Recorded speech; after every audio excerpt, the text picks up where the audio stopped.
On January 4th, 2012, an image appeared on an anonymous message board. Black background, white text. It said they were, quote, looking for highly intelligent individuals. To find them, a test had been devised. A message was hidden inside the image itself. Find it, and it would lead you on the road to finding them. It was signed with a number, 3301. No name, no explanation.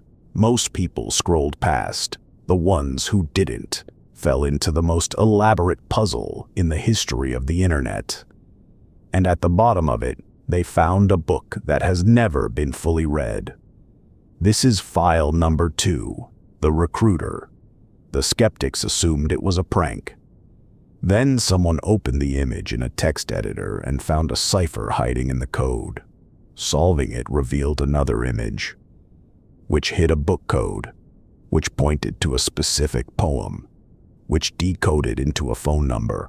When solvers called it, a recorded voice was waiting, and it gave them the next instruction: multiply the prime numbers hidden in the original image.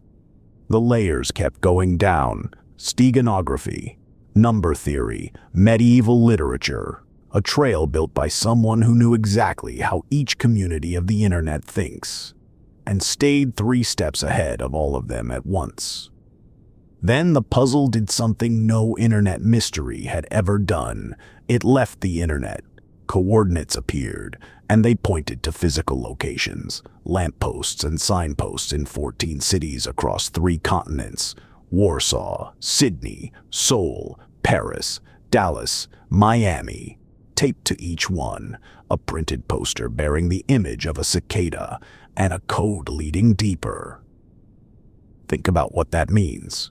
Whoever ran this had people on the ground on 3 continents, moving in coordination, and no one ever saw them do it. This is when the theories caught fire. A recruitment funnel for the NSA, the CIA, MI6, a secret society of cryptographers.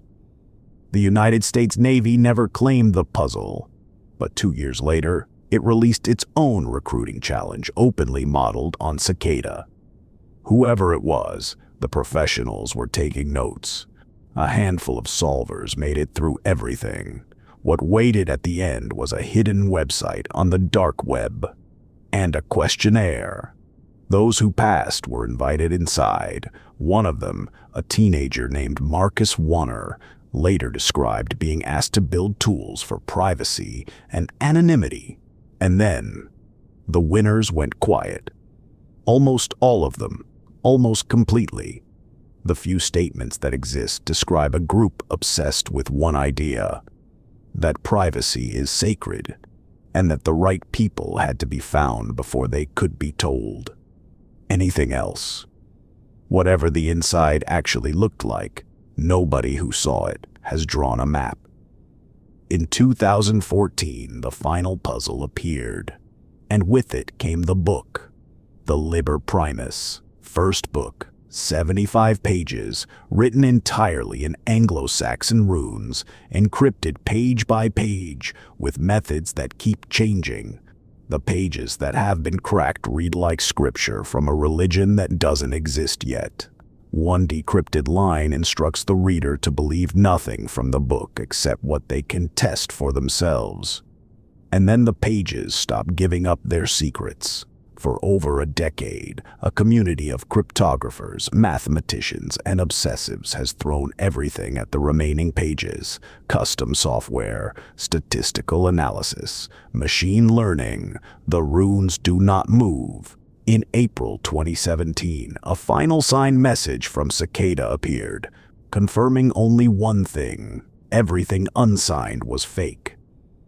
Then silence, no new puzzle, no explanation, just a book that refuses to be read, and the question of what happens if someone ever finishes it.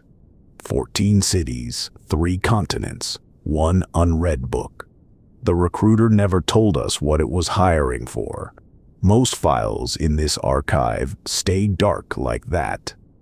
But file number 3 is different.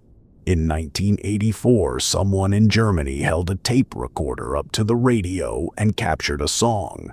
No title, no artist. For decades, thousands of people hunted for it, armed with nothing but 74 seconds of sound. What happened next is the internet's best ending. The archive is open. Subscribe. File number 3 is already being recovered.